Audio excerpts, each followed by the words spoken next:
नमस्कार, बहुत स्वागत है आपका। आप देख रहे हैं न्यूज का एक्स-रे और मैं हूं आपके साथ मृदुल शर्मा। बड़ी और पहली खबर का रुख करें दर्शकों। उससे पहले आज मैं आपको बता दूं, अखिलेश यादव ने सुल्तानपुर में हुए एनकाउंटर की जाति पूछी है। क्यों पूछी है, इसकी पूरी एक्स-रे रिपोर्ट आपको दिखाएंगे। लेकिन उससे पहले एक और एनकाउंटर, लाइव एनकाउंटर दर्शकों में दिखा रहा हूं, जो कैमरे में कैद हुआ है। देख लीजिए आप।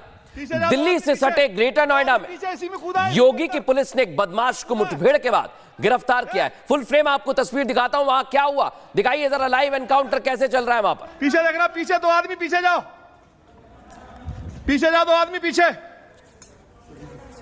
दरोगा जी, दो आदमी पीछे, इसी में कूदा है, इसी में अंदर, इसी में कूदा है। क्या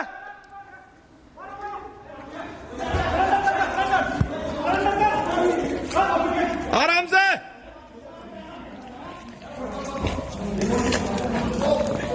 असला है सर, इसके हाथ में असला सर, असला है सर, फायरिंग कर रहा है सर, फायरिंग।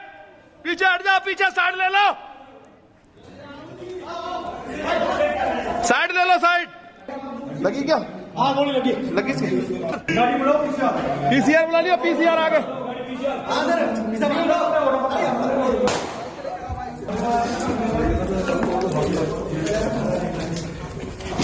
आराम से, आराम। देख लिया दर्शकों कैसे लाइव एनकाउंटर हो रहा है। यहां पर बदमाश भाग रहे हैं, पुलिस उनके पीछे पीछे है और उनके पास भी असला था। और आपने सुना कैसे पुलिस के जवानों ने उन्हें पकड़ा है। लेकिन पूरा ऑपरेशन कैसे चलाया गया, डीसीपी क्या कह रहे हैं वो आपको सुनवाता हूं।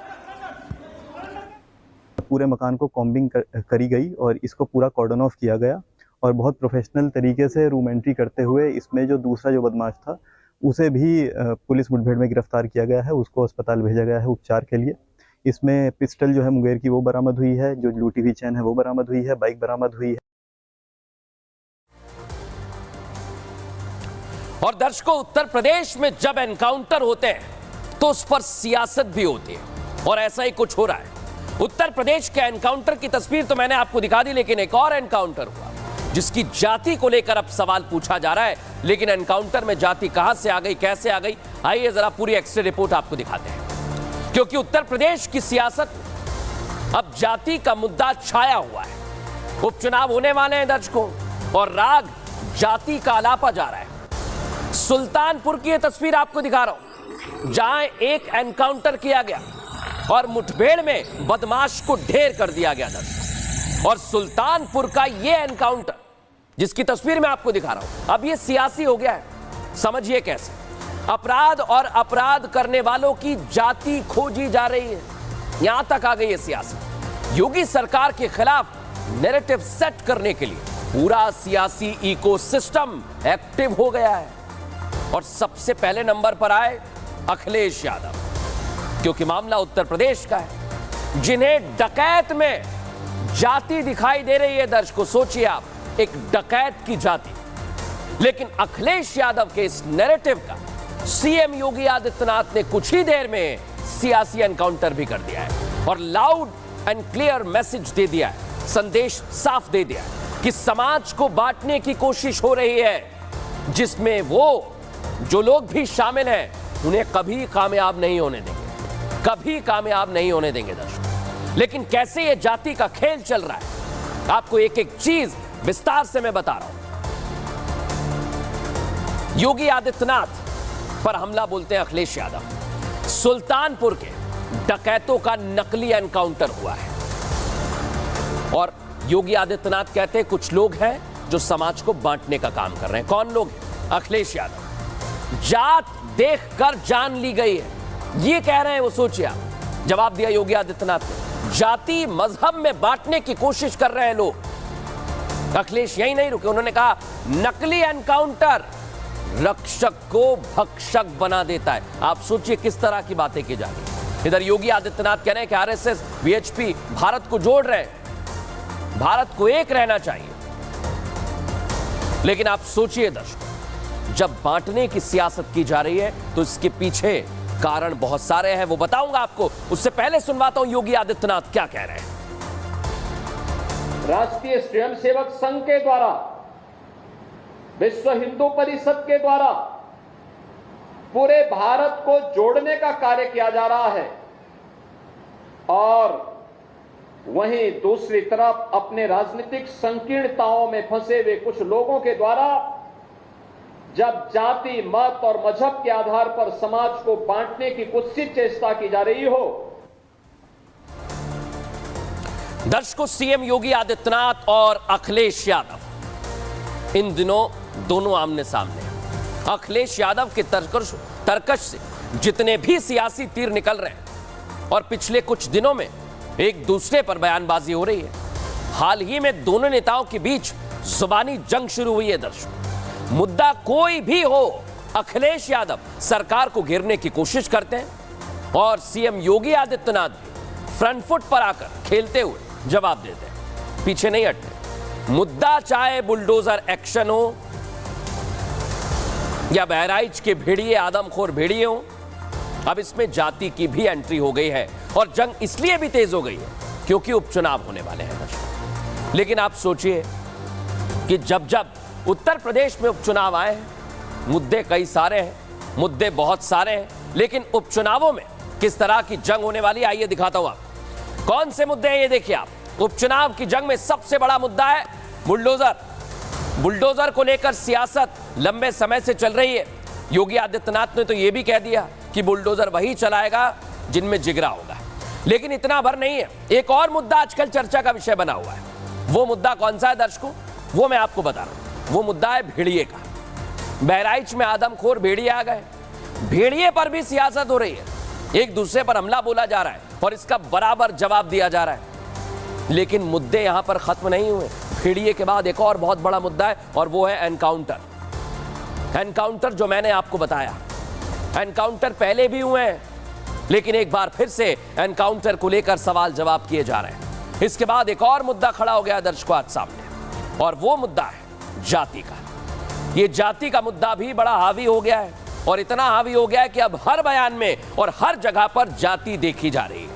लेकिन अब दर्शकों आपको एक और चीज में समझाने वाला हूं, क्योंकि जाति के बाद एक ऐसा मुद्दा सामने आया है जो डीएनए का है। रेप के आरोपी अपराधी का डीएनए भी खोजा जा रहा है। आप सोचिए, उत्तर प्रदेश में सियासी आरोप कहां तक पहुंच गए। और आखिर में बात आती है लॉ एंड ऑर्डर की, जो उत्तर प्रदेश का सबसे बड़ा मुद्दा है। और चुनावों में इस मुद्दे को लेकर पूरी तरह से योगी आदित्यनाथ की सरकार सामने आ रही है। अब मैंने आपको दर्शकों मुद्दे बता दिए। ये मुद्दे उपचुनाव में बहुत बड़े हैं और बहुत खास रहने वाले हैं। लेकिन आखिर एनकाउंटर में हुआ क्या सुल्तानपुर में, यह भी आपको बता देता हूं। क्योंकि सुल्तानपुर में 28 अगस्त को एक ज्वेलरी शॉप में डकैती होती है, उसकी तस्वीर मैं आपको दिखा रहा हूं। करोड़ों की डकैती करने वाले डकैत जो हथियारों के दम पर वारदात को अंजाम दे रहे हैं दर्शक, इसके बाद से योगी की पुलिस डकैतों की तलाश में थी। वारदात को 7 दिन हो चुके। इसके बाद मुखबिर की सूचना पर बदमाशों की लोकेशन में इस दौरान दोनों ओर से फायरिंग हुई इसी जगह पर दर्शक, जिसमें एक गोली मंगेश यादव नाम के एक आरोपी को लगती है और वो ढेर हो जाता है। 3 आरोपियों को पैर में गोली लगी और एक बदमाश भाग गया। अब जो मंगेश यादव है जिसका एनकाउंटर हुआ है, इसी को लेकर अखिलेश यादव मुद्दा बना रहे हैं और इसमें जाति खोज रहे हैं दर्शक। लेकिन आप सोचिए, क्या पुलिस जाति देखकर काम करती है? ऐसा नहीं है। पुलिस क्या कह रही है, सुनवाते हैं आपको। 28 तारीख को ज्वेलर्स के यहाँ डकैती पड़ी थी, जिसमें हम लोगों के द्वारा उसको वर्कआउट करने की टीमें लगाई गई थी। आज तड़के पता चला उसमें 2 बदमाश इधर सुल्तानपुर से जौनपुर की तरफ जाने वाले हैं। इस सूचना पर एसटीएफ टीम द्वारा उन्हें रोकने का प्रयास किया गया। इसके द्वारा उन लोगों ने एसटीएफ टीम पर जान से मारने की नीयत से फायरिंग शुरू कर दी थी। जवाबी फायरिंग में एक बदमाश घायल हो गया था, एक बदमाश भाग गया था।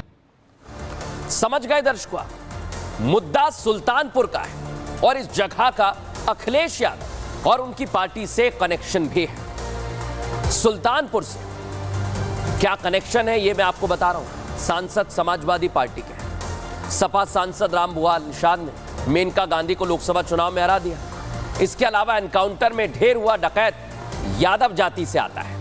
ऐसे में अखिलेश यादव न सिर्फ जाति कार्ड खेलकर सरकार के खिलाफ नैरेटिव सेट करने की कोशिश कर रहे हैं, साथ ही वो ये भी दिखाना चाहते हैं कि यादवों के साथ खड़े हुए हैं अखिलेश यादव, और इसे ही सियासत कहा गया है दर्शकों। लेकिन आप समझिए, जाति कार्ड के पीछे फैक्टर क्या है, इसकी पूरी एक्सरे रिपोर्ट हमने तैयार की है। 2 फैक्टर आपको बता रहा हूं दर्शकों। सुल्तानपुर से सांसद सपा के रामभुआल निषाद सांसद बने, लोकसभा चुनावों में मेनका गांधी को हराया। लेकिन दूसरी वजह बड़ी खास है, अखिलेश यादव यहां पूरे प्रदेश में मैसेज देना चाहते हैं, और इसलिए वो मारा गया डकैत जो मंगेश यादव है, वो यादव जाति से आता है। यादव समाजवादी पार्टी का कोर वोटर है, इसलिए अखिलेश यादव सवाल उठा रहे हैं और खुद को यादवों के साथ दिखाने की कोशिश कर रहे हैं ताकि चुनावों में उन्हें फायदा मिल सके दर्शकों। लेकिन सवाल यहां जाति का नहीं है, सवाल यहां एनकाउंटर का नहीं है, सवाल चुनाव का है। और चुनावों में अखिलेश यादव के लिए सबसे बड़ी दिक्कत कौन है? सबसे बड़ी दिक्कत है योगी आदित्यनाथ। और इसलिए आज हम आपको बता रहे हैं कि अखिलेश यादव को क्या योगी आदित्यनाथ से दिक्कत है, क्योंकि अखिलेश यादव माफिया पर योगी आदित्यनाथ एक्शन लेते हैं, तो अखिलेश यादव क्या करते हैं? समाजवादी पार्टी माफियाओं से हमदर्दी दिखाती है। लेकिन इतना भर नहीं, बुलडोजर एक्शन जब सरकार लेती है, माफियाओं पर, अपराधियों पर बुलडोजर चलता है, तो अखिलेश यादव इसे बदले की कार्रवाई बताते हैं और कहते हैं कि बुलडोजर का मुंह गोरखपुर की तरफ कर दो। अब इतना भर नहीं, नकल फ्री परीक्षा, योगी आदित्यनाथ इसे सीरियस लेते काम करते हैं, लेकिन अखिलेश यादव बार बार पेपर लीक पर सवाल उठाते हैं।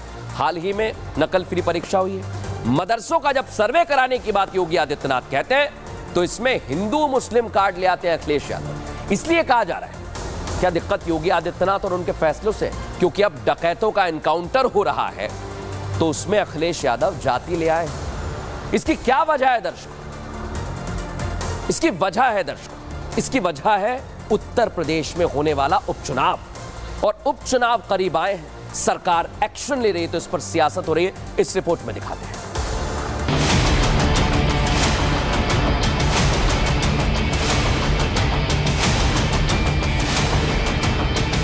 बुलडोजर एक्शन पर जाति का, एनकाउंटर पर जाति का।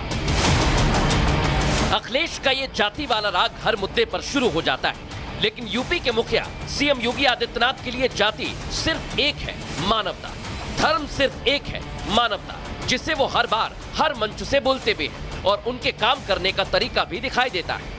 इस धरती का और खासतौर पर भारत का एक ही धर्म है, वो सनातन धर्म है, यही भारत का राष्ट्रीय धर्म है। लेकिन सुल्तानपुर में डकैत का जो एनकाउंटर हुआ, उससे सवाल खड़ा हो रहा है कि अखिलेश को दिक्कत एनकाउंटर से है या फिर योगी से, क्योंकि ये वही अखिलेश है जो अभी तो जाति खोज रहे हैं, लेकिन जब संसद में राहुल गांधी की जाति पूछ ली गई तो किस तरह अखिलेश भड़क गए थे। सभापति महोदय, इनसे ये पूछना चाहता हूं, आपने जाति कैसे पूछ ली, ये बताइए बस। आप जाति कैसे पूछ सकते हैं? आप बताएं, जाति कैसे पूछ सकते हैं? आप पूछ के दिखाओ जाति तुम। आप जाति कैसे पूछोगे तुम? जाति वाले इस नैरेटिव में समाजवादी पार्टी को कांग्रेस का पूरा सहयोग मिलता दिख रहा है। कांग्रेस पार्टी अखिलेश के बयान का समर्थन तो कर रही है, एनकाउंटर पर सवाल भी उठा रही है। जाति आधार पर ही योगी काम कर रहे हैं वहाँ पर, तो जो अखिलेश यादव जी ने कहा, मैं बिल्कुल सहमत हूँ। एक नहीं, हजारों केसेस ऐसे हैं। अपराधी का न कोई धर्म होता है, न कोई जात होती है। अपराधी अपराधी होता है, लेकिन विपक्ष जाति के नाम पर बांटने की कोशिश कर रहा है। शायद इसलिए सीएम योगी ने कहा था कि बटेंगे तो कटेंगे। राष्ट्र से बढ़कर के कुछ नहीं हो सकता, कुछ नहीं हो सकता। और राष्ट्र तब सशक्त होगा जब हम एक रहेंगे, नेक रहेंगे, तभी नेक रहेंगे। बटेंगे तो कटेंगे। अब सवाल ये कि सीएम योगी और अखिलेश यादव के बीच हो रही है जुबानी जंग उपचुनाव में प्रभाव डालेगी? क्या यूपी में होने वाला उपचुनाव बुलडोजर एक्शन और एनकाउंटर जैसे मुद्दों पर ही होगा? दर्शकों, खबरों में आगे बढ़ेंगे और आज की हमारी एक और बड़ी खबर है जो हमने कल भी आपको दिखाई थी और हमने इसका पूरा एक्सरे किया था। लेकिन अब सवाल पूछा जा रहा है कि एक्शन कब होगा। दर्शकों, बड़ी बात क्या है? देवभूमि उबल रही है और कारण आपको पता है, हिमाचल के शिमला में संजौली मस्जिद का अवैध निर्माण जो आपको दिखाई दे रहा है। दोस्तों, कल भी हमने इस खबर को आपको दिखाया था पूरा एक्सरे किया था दर्शकों। अब अवैध निर्माण को हटाने के लिए सड़कों पर हजारों की संख्या में हिंदू संगठन सामने आ गए और मांग एक ही है, मस्जिद का अवैध हिस्सा हटाया जाए। हिंदू संगठनों ने संजौली चौक से ढली टनल तक एक रैली निकाली है, जिसकी तस्वीर मैं आपको दिखाया और विरोध जताया है। मस्जिद के अवैध निर्माण को लेकर कांग्रेस सरकार में मंत्री ने ही सवाल उठा दिए हैं दर्शकों, और जनता सड़क पर आ गई। अब इसका असर क्या हो रहा है? सड़क पर सिर्फ विरोध के स्वर सुनाई दे रहे हैं दर्शकों, और सुनवाइए आप देखिए जरा किस तरह से लोग सड़कों पर आ गए हैं। लेकिन आप सोचिए, एक मस्जिद जिस पर अवैध तरह से कंस्ट्रक्शन किया गया, अब उसे हटाने की मांग की जा रही है। इस रिपोर्ट में दिखाते हैं।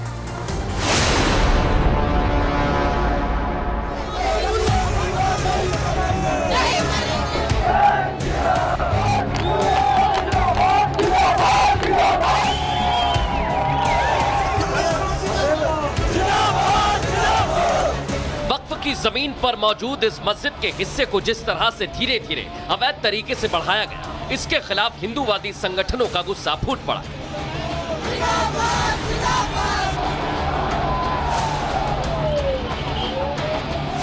सैकड़ों की तादाद में हिंदू मस्जिद के बाहर इकट्ठा हो गए और जमकर प्रदर्शन किया।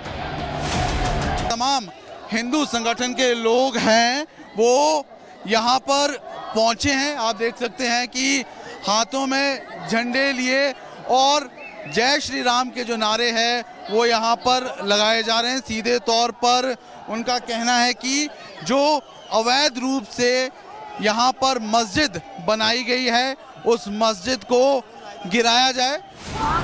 मस्जिद के बाहर यहाँ धरने पर बैठे एक एक शख्स की मांग एक ही है, मस्जिद के अवैध मंजिलों को गिराना, मस्जिद के अवैध हिस्से के खिलाफ कार्रवाई। पूरे ही शिमला में ये नंगा नाच नाच रहे हैं, अवैध आपके सामने है।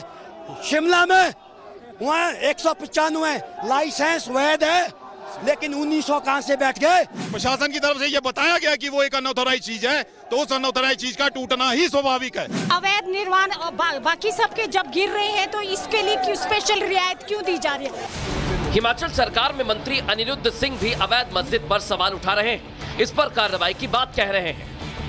इलीगल इज इलीगल, चाहे वो मस्जिद हो चाहे वो मंदिर हो। लोगों की भावनाएं थी, वहाँ पहुँचे और हैरानी की बात यह है जिस ज़मीन पे वो बन रहा है वो गवर्नमेंट की लैंड है, हिमाचल प्रदेश सरकार की लैंड है, वो कब्जाधारी है। बीजेपी भी इस मामले को लगातार उठा रही है, मस्जिद के अवैध निर्माण का विरोध कर रही है, सरकार से अवैध कंस्ट्रक्शन को ढहाने की मांग कर रही है। अवैध स्ट्रक्चर है वहाँ पर बना हुआ है, लोग स्थानीय लोग इकट्ठा होकर के मांग कर रहे हैं कि अब इस पे कार्रवाई की जाए। मैं समझता हूँ कि कोई गलत बात नहीं। जो हैरानी इस बात को लेकर के हो रही है कि मुख्यमंत्री अभी तक के सारे बात को लेकर के गोलमोल करने की कोशिश कर रहे हैं। बहुत साल पहले एक मंजिल में रहने के लिए एक टेलर मास्टर आया था जिसका नाम मोहम्मद सलीम था। वो सिंगल आदमी उसमें पहले रहता था, पर वहां पर अवैध एक मस्जिद बनाकर उस मस्जिद में आस्ते आस्ते सैकड़ों आदमी एक ट्रांजिट कैंप वहां पर बना दिया था। हमने एक ही बात कही है कि ये इलीगल कैसे 6 मंजिलें बनी हैं। मस्जिद के आसपास रहने वाले हिंदू परिवारों में खौफ है। उनका कहना है बड़ी संख्या में मुस्लिम समुदाय के लोगों के जुटने से इलाके में गलत हरकतें बढ़ी हैं। कई बार विरोध करने के बावजूद कुछ नहीं हुआ। वो एक कच्ची सी छत थी, टीन की छत थी, वो इन्होंने जब काम स्टार्ट किया तो स्थानीय लोगों ने जब ऑब्जेक्शन किया तो 2010 में मुकदमा स्टार्ट हुआ। उसके बाद इन्होंने कुछ टाइम काम बंद कर दिया। बट आज जब जनता जागरूक हुई है तो हम बोलते हैं कि इल्लीगल कंस्ट्रक्शन है, ये तोड़नी चाहिए। मस्जिद के पड़ोस में रहने वाले लोगों का आरोप है कि यहाँ कब्जा करने की कोशिश की जा रही है। हिमाचल में अब हिंदू जाग गया है, अपने हक के लिए सड़क पर आ गया है। शिमला के लोग अब लैंड जिहाद बर्दाश्त नहीं करेंगे। बाहरियों की घुसपैठ पर प्रतिघात करने की तैयारी है। सवाल कई सारे हैं दर्शकों, क्या वाकई लोग बाहर से पहाड़ पर आ रहे हैं? लेकिन वजह जो बनी हुई है वो है अवैध निर्माण। आइए आपको विस्तार से बताता हूं कि हो क्या रहा है। शिमला में केवल 2.5 मंजिल ऊंची इमारत को मंजूरी है, पहली बात तो ये, और 2.5 मंजिल से ऊंची इमारतों पर एनजीटी की रोक लगी हुई है, नेशनल ग्रीन ट्रिब्यूनल। संजौली में बनी मस्जिद 4 मंजिला है। 1950 से पहले की यह मस्जिद बनी हुई है। बाद में पुरानी मस्जिद को तोड़कर ग्राउंड फ्लोर का निर्माण किया गया। यहां सिर्फ एक ही मंजिल बनाने की अनुमति थी, लेकिन बाकी मंजिलों को अवैध तरह से बनाया गया है और यह अवैध निर्माण कोरोना काल में किया गया है, जिसका केस कोर्ट में भी चल रहा है दर्शकों। और सबसे बड़ी और अहम बात यही है कि 2022 में हिमाचल प्रदेश में कांग्रेस की सुक्खू सरकार बनी, लेकिन तब से लेकर अब तक बहुत सारी दिक्कत है। सत्ता संभालते ही मुसीबतें आ गई हैं उन पर।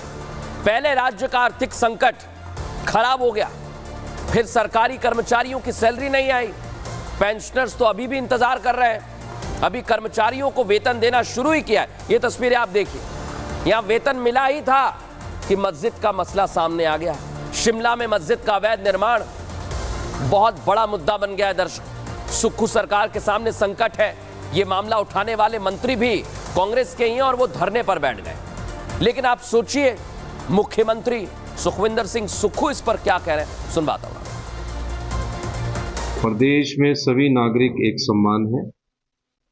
प्रदेश में सभी का धर्मों का सम्मान है और मैं ये कह सकता हूं कि जो भी कानून व्यवस्था को अपने हाथ में लेगा, हमारी सरकार कड़ाई से उसका पालन करेगी। कानून व्यवस्था को हाथ में लेने का किसी के पास कोई अधिकार नहीं है। अब दर्शकों खबरों में आगे बढ़ेंगे। एक खबर सामने आई, स्कूल है, स्कूल की मान्यता होती है, लेकिन वहां स्कूल नहीं मदरसा चल रहा था दर्शकों। क्या हो रहा था पूरा खेल, आइए जरा आपको बताता हूं। ये खबर सामने आई है मध्य प्रदेश से। मध्य प्रदेश के सागर में स्कूल की आड़ में मदरसा चलाने का भांडा फूट गया है। दुनिया को दिखाया जा रहा था दर्शकों कि ये स्कूल है, लेकिन असल में क्या चल रहा था, मदरसा। देखिए जरा, मदरसा चलाया जा रहा था। सोचिए दर्शकों, कट्टरपंथी अपने धन को बढ़ाने के लिए किस स्तर तक जा चुके हैं। छोटे छोटे बच्चे इस कट्टरपंथी मानसिकता के टारगेट पर है। नाम स्कूल था, लेकिन काम मदरसा वाला हो रहा था। अगर आपको मदरसा चलाना है तो उसकी मान्यता लीजिए, लेकिन यहां पर गैर कानूनी तरीके से बच्चों को मजहबी शिक्षा दी जा रही थी। लाइसेंस स्कूल के नाम पर मिला, लेकिन मदरसा चल रहा था। वहां बच्चों को पढ़ाने की जगह इस्लामिक शिक्षा दी जा रही थी और इसी को लेकर सवाल खड़े हो रहे हैं। लेकिन इस मामले का खुलासा कैसे हुआ है दर्शकों, आइए जरा आपको दिखाता हूं इस रिपोर्ट में।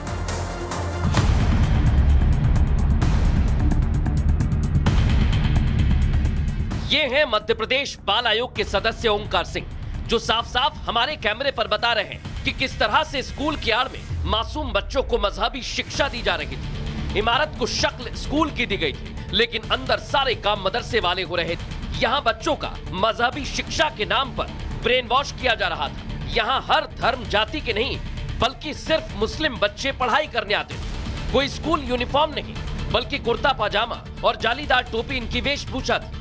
यहाँ सुबह सुबह कोई प्रार्थना नहीं होती थी, बल्कि इबादत की जाती थी। वहाँ का ड्रेस कोड कुर्ता पजामा, जालीदार टोपी, अवैध रूप से उनने इबादत गाह भी बनाया था। उसके ठीक बगल में वजू खाना था। देखिए, यह है स्कूल में वो इबादत गाह जो साबित करती है कि यहाँ मदरसा चल रहा था। अब जरा इन तस्वीरों पर नजर डालिए। यह है वजू खाना, जहाँ नमाज पढ़ने से पहले वो मुस्लिम छात्र खुद को शुद्ध करने पहुंचते थे। बच्चे यहाँ पहुंचते थे, खुद को शुद्ध करते थे, फिर नमाज पढ़ी जाती थी। यहाँ माहौल पूरी तरह मदरसे वाला था। यहाँ पढ़ने वाले बच्चे डॉक्टर इंजीनियर नहीं, बल्कि उलेमा और मौलाना बनना चाहते थे। हमने पूछा बच्चों से, क्या बनना चाहती हो, कौन डॉक्टर बनना, कौन टीचर बनेगा। उन सबका ये कहना था कि हम हाफिज बनेंगे, उलेमा बनेंगे, मौलाना बनेंगे। इस तरीके से उन्होंने जब कहा तो वहाँ एक धार्मिक शिक्षा ही दी जा रही थी स्कूल के नाम पे। बाल आयोग के सदस्य ने इस जगह को लेकर कई बड़े खुलासे और किए हैं। बाल आयोग का दावा है कि यहाँ बच्चों से सभी वो नियम फॉलो करवाए जाते थे जो इस्लाम धर्म में होते हैं, और जो छात्र ऐसा नहीं करते थे उनके साथ बदसलूकी की जाती थी। हमें एक ऐसा वीडियो मिला था जिस वीडियो में बच्चे कह रहे थे कि हमें सुबह से जगाया जाता है, नहीं जगते तो मारपीट की जाती है, डांट डपट की जाती है। कुछ उन बच्चों ने ये भी बताया कि कुछ लोग इस कारण से छात्रावास और स्कूल छोड़ के भी भाग गए। बच्चों पर दबाव तो था, बच्चों को जबरन मजहबी शिक्षा दी जा रही थी। इससे उनकी मानसिक स्थिति पर असर पड़ना लाजिमी है। इसलिए बाल आयोग प्रशासन से इसकी जांच की मांग कर रहा है। बाल आयोग ने जांच रिपोर्ट के साथ वीडियो एविडेंस शिक्षा विभाग को सौंप दिए हैं। तो हम उस संस्था के खिलाफ में हमने बंद करने के लिए लिखा है और ये भी लिखा है कि जो बच्चे उसमें पढ़ रहे थे इनकी जांच की जाए, आखिर ये बच्चे कहाँ से आए हैं और वास्तविक रूप से जो बच्चे पढ़ना चाहते हैं उनके स्थान पे जाके एडमिशन भी कराया जाए। स्कूल की आड़ में चल रहा ये फर्जीवाड़ा अब सबके सामने आ गया है, लेकिन इसने कई सवाल खड़े कर दिए हैं। सवाल ये कि आखिर मासूमों की जिंदगी से खिलवाड़ क्यों हो रहा था? क्या मजहब का प्रचार करना इतना जरूरी हो गया है कि हर सीमा को लांघा जा रहा है? आखिर ये कट्टरपंथी किस राह पर देश को लेकर जाने की साजिश रच रहे हैं? कैसे दर्शकों नियमों को तार तार किया जा रहा था, इसकी पूरी एक्स्ट्रा रिपोर्ट हमने तैयार की। आपको बता रहा हूं मैं दर्शकों, स्कूल में वजू खाना था, इबादत गाह थी, लेकिन नहीं होनी चाहिए थी, नियम यह कहता है, लेकिन वो मौजूद थी स्कूल में बच्चों को कुर्ता पाजामा, जालीदार टोपी का ड्रेस कोड नहीं होता है, लेकिन यहां बच्चे वही पहनकर आ रहे थे। इसके अलावा यहां छात्रावास तक बना दिया गया, जिसकी यहां कोई जरूरत ही नहीं थी। बच्चों को चिकन और अंडे खाने के लिए दिए जा रहे थे, जिसका जिक्र मेन्यू में नहीं था। यह बताना होता है, जानकारी देनी होती है। इस स्कूल को आसपास के 20 गांव के बच्चों को पढ़ाने की इजाजत थी, लेकिन यहां पर कई बच्चे बाहर से भी आ रहे थे, सोचिए आप, और पढ़ रहे थे। इस स्कूल का समय क्या था सुनेंगे आप तो चौंक जाएंगे, सिर्फ 3 घंटे, जबकि नियम कहते हैं कि कम से कम 6 घंटे का स्कूल होना चाहिए। इस स्कूल को 8वीं क्लास तक मान्यता दी गई थी, लेकिन बावजूद इसके यहाँ 9वीं और 10वीं की कक्षाएं भी लग रही थी। लेकिन आप सोचिए दर्शकों, इसका खुलासा हो गया है। स्कूल शिक्षा मंत्री इस मसले पर क्या कह रहे हैं, सुनवाता हूं आपको। मोहन यादव जी के नेतृत्व में मध्य प्रदेश की सरकार, हमारा विभाग पूरी सजगता से काम कर रहा है और किसी भी किस्म की अनियमितता, मैंने पहले भी कहा है, आज भी कह रहा हूँ, हम बर्दाश्त नहीं करेंगे। आवश्यकता इनके मान्यता निरस्ती की तो है ही, अगर अन्य कानूनी गतिविधि जैसे कोई दूसरे हमारे नियमों का भी अगर उल्लंघन होगा, स्वाभाविक रूप से अन्य तरह की कार्रवाई भी हम करेंगे। दर्शकों, एक बहुत अहम तस्वीर मैं आपको दिखाने जा रहा हूं। नोएडा फेज 2 से एक वीडियो आई है, जहां पर मंडी में 2 गुट आपस में भिड़ गए। दर्शकों, पैसे को लेकर यह विवाद हुआ। आपको तस्वीर दिखाता हूं, कुर्सी डंडे चल गए। फुल फ्रेम दिखाइए इस तस्वीर को। जो हाथ में आया, एक दूसरे पर हमला कर दिया गया। मारपीट का ये वीडियो सामने आया है, मोबाइल में कैद हुआ है। लेकिन आप सोचिए, एक सब्जी मंडी कैसे अखाड़ा बन गई, फूल मंडी कैसे अखाड़ा बन गई, तस्वीरों में देखिए।